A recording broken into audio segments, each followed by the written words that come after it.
My name is Sam Peralta, and this is Kūʻiʻo Maui. Ku means to stand, or to be a mirror image of. I'o is manifested truth, what is real. The meat, not the uala. I'o is also the Hawaiian hawk that sees from a higher perspective. I want to dive deep into the history and culture here in Hawaii, to look at what happened here, what we can learn from it, and to see from a higher perspective. In these podcast videos, you'll find a blend of the past, present, and future. I'm a university student here in Hawaii, majoring in Hawaiian Studies, Political Science, and Anthropology. I'm also a licensed Foursquare minister working for nonprofits around the world, like places such as North Korea, Honduras, Australia, and New Zealand. Please enjoy this episode of Kūʻiʻo Maui. This episode of Kūʻiʻo Maui is about Hawaii's creation story chant. I was first introduced to this chant by Kumulipo, and I spent most of my university studies around this epic. Aloha mai kākou. This is Sam Peralta, and this is Kūʻiʻo Maui. In this episode 1, we're going to be talking about the evolution and the Kumulipo. If you like what you hear, please subscribe and follow us on YouTube and our Instagram accounts, which will be described down below. The Kumulipo is Hawaiian's creation story. Symbolic imagery and biological evolution are woven beautifully in this Hawaiian chant.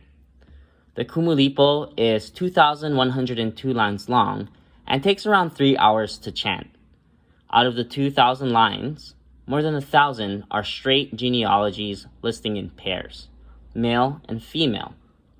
The Kumulipo is divided into 16 different eras, 8 eras in the realm of Po, or darkness, and the 8 in the realm of Ao, or light. The creation chant tells of the origins of life from the very beginning. Kumu means source. Lipo means the depths of obscurity, like as in deep water from the bottomless ocean. The Kumulipo is Hawaii's creation story from the depths of the unconscious to the dawn of enlightenment. In the Kumulipo, psychology, sociology, philosophy, science, and religion are not divided into separate disciplines like we do in the West. The Kumulipo is more like an iconic piece of classical music or like a masterpiece of art rather than a systemic academic discipline. The Kumulipo is read within the context of a voyaging people who navigated the stars. These voyaging people danced with the beat of the stars, rhythms of the sea, and moved with the tide of the times. The ancient Hawaiians were astronomers who related to the heavens, terrestrial science, and the gods as how one would relate to an intimate lover or a beloved elder. Ancestral knowledge means ancestral relationships. In the first era of the Kumulipo, time, space, and matter are within the first lines of the chant. Similarly to Einstein's theory of general relativity, it's found here. Progression throughout the Kumulipo unfolds the unconscious god of realm of Po to the conscious human realm of Ao, or the 16th epoch or ages. 8 of them are in the realm of Po, and the other half remain in the realm of Ao. Both the god realm of Po and the realm god of Ao are connected with land-based images and the evolution of species.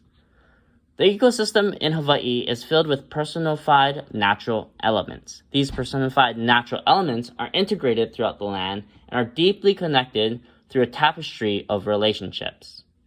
Each natural element is a symbolic representation of ancestral knowledge. More mysteriously, the ancestors themselves are the natural elements. These relationships of ideas, rituals, traditions are all the ways and means of maximizing production and caring for our natural resources. Since the natural resources and elements are known to be the ancestors themselves, there's a deep sacredness and respect for Aina, or that which sustains. Your ancestors sustain you. Ancestral knowledge is passed down from generation to generation. Since the Hawaiian language is filled with kauna, or hidden meanings, there's multiple layers of meaning in the stories, traditions, practices that are unseen or not noticed to the commoner. That is why the passing on of information from generation to generation is a Hawaiian way. In Hawaiian worldview, the ancestors are the elements. They are the trees, the animals, the fish. They're deeply connected like a tapestry, a honua, which is the word for world in Olelo, Hawaii.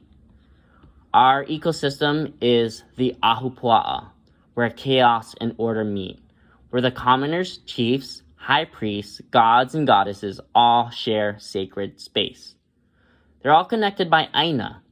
Darwin evolution theories show that the variation and change given in geographical location over time, evolution starts small on a much shorter scales. Cells pass on information to the descendant cells. This process is called inheritance with memory and is encoded function of DNA. Evolution forces and interaction affects levels of variation. Given a population's genetic expression through adaptation presents specific expressions of life interdependent on the whole. From the coral polyp to human consciousness, from Akua to Ali'i, the chant remembers all of Hawaii's variations and arrangements specific to this place. The vibration that creates the world, such as various quantum theories suggest, is literally found here in this chant. The ecosystem is filled with personified natural elements. These personified natural elements are integrated throughout the land and are deeply connected through a tapestry of relationships. Each natural element is a symbolic representation of ancestral knowledge. More mysteriously, the ancestors themselves are the natural elements. These relationship of ideas, rituals, traditions are the ways and means of maximizing production and caring for our natural resources. Since the natural resources and elements are known to be the ancestors themselves, there is a deep sacredness and respect for aina, or that which sustains. The development of an individual in Hawaii worldview is directly related to the mythology and multi-encompassing Kumulipo. This creation mytho-history is filled with symbolic representation and biological evolutionary adaptations. As more complex species emerge, more complex stories and ideas are inserted into this epic. The Kumulipo does not show the branches of species of life, but gives us the gods and goddesses, plants, and kanaka, a story to make sense of being. A mythology.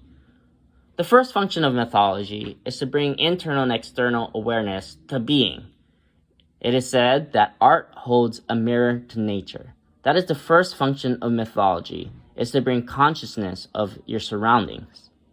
The second function of mythology is to present a total image of the universe, man's understanding of the whole, of what we know in terms of mystery. The third function of mythology tradition is to validate and maintain a certain moral order. These varies from one society to another. From the mountain to the sea, there are differences of what is required of a young man and a young woman. And finally, the fourth function of mythology is to integrate the individual in relation to himself and the microcosm. From his relationship to her society, and then to the universe, the great mystery. Take, for example, the story of La'i. She appears at the age of Ao, after the age of Po.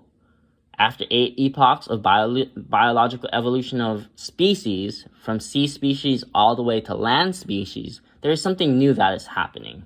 This is the age of Ao. Previously, only the gods could enter into this dynamic mode of being. O ke akua ke komo, a oe komo kanaka. But as soon as La'i arrives on the scene, there is awareness, there is agency, there is power and freedom. La'i became mother of gods and men by her relations with the god of Kane and the man Ki'i. The first 4 sections of Ao tells the story of La'i. Her relations with Kane, the god, and Ki'i, the man. Kane is used for the word man in his procreative form, equivalent to our word male. Ki'i, which means image. Just as the Hebrew scriptures, man was created in the image of God.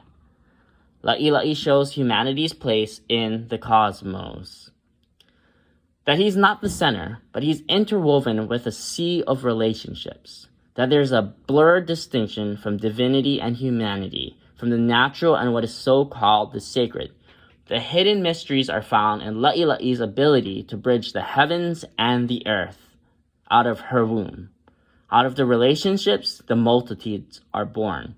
Her relationships create increasing amounts of emotional, mystical drama, ethics, practical conclusions within the Hawaiian worldview.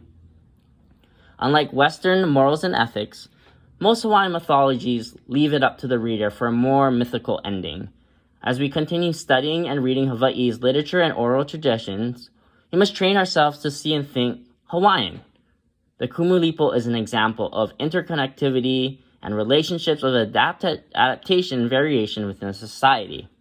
When one reads the Kumulipo and Hawaiian mythology, we can literally read into the past, present, and future.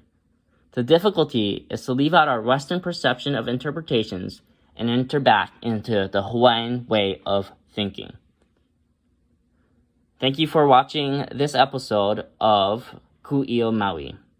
If you stay tuned for more episodes, episode 2 will be going over the different mythologies and gods and goddesses of Hawaii.